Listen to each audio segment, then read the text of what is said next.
Hello friends, welcome in our channel Boldsky. और आज इस अजब गजब शो में मैं आपको एक ऐसे कबीले के बारे में बताऊंगी जिसको सुनकर आप शायद सोच में पड़ जाएं।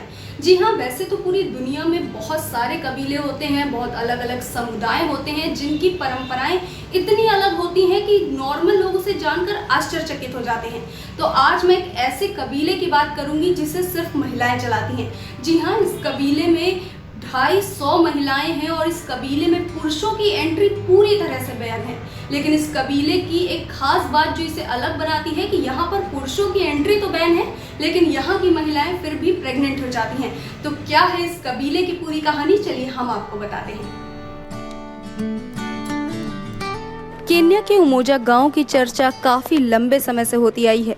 इस गांव की सबसे बड़ी खासियत ये है कि यहाँ एक भी मर्द नहीं रहता। इस गांव में सिर्फ महिलाएं रहती हैं। इस गांव की स्थापना 1990 में गांव में रहने वाली 15 महिलाओं ने की थी।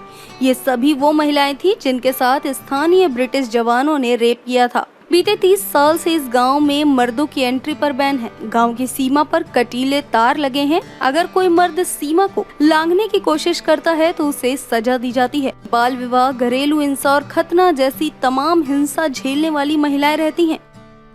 अभी इस गांव में 250 महिलाएं और करीब 200 बच्चे रहते हैं। अब ये जानना जरूरी है कि जब गांव में मर्द ही नहीं रहते तो आखिर इस गांव की महिलाएं प्रेग्नेंट कैसे हो जाती हैं? तो इस गांव का जवाब उमोजा गांव के बगल में बसे दूसरे गांव के मर्दों ने दिया। सोर्सों की माने तो एक बुजुर्ग ने बताया कि इन महिलाओं को ऐसा लगता है कि ये बिना मर्दों के रहती हैं, लेकिन असलियत ये है कि इनमें से कई महिलाएं उन्हीं के गांव के मर्दों के प्यार में पड़ जाती हैं। ये मर्द रात के अंधेरे में उमोजा गांव में जाते हैं और सुबह होने से पहले लौट कर आ जाते हैं। क्योंकि ये महिलाएं अपना रिश्ता किसी के साथ खुलेआम नहीं स्वीकारती, इसलिए किसी को पता नहीं चलता। चूँकि यहाँ गर्भ निरोध का कोई साधन नहीं है, इस कारण महिलाएं गर्भवती हो जाती हैं। मर्दों की एंट्री पर बैन लगाकर इस गांव ने काफी चर्चा बटोरी है। इस कारण यहाँ कई टूरिस्ट भी आते हैं।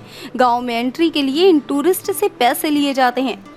साथ ही गांव की महिलाएं कुछ खास तरह के आभूषण भी बनाती हैं और उन्हें बेचकर पैसे कमाती हैं और बच्चों का पेट पालती हैं। चाहे जो भी हो, इस गांव की महिलाओं को इस गांव से काफी लगाव है। उनका कहना है कि जब बाहर की दुनिया में उन्हें धोखा मिला तब इस गांव ने ही उन्हें सहारा दिया। तो आपको इस कबीले की ये कहानी कैसी लगी, हमें कमेंट बॉक्स में जरूर बताएं। वीडियो को लाइक शेयर करें, साथ ही चैनल को सब्सक्राइब करना मत भूलिएगा।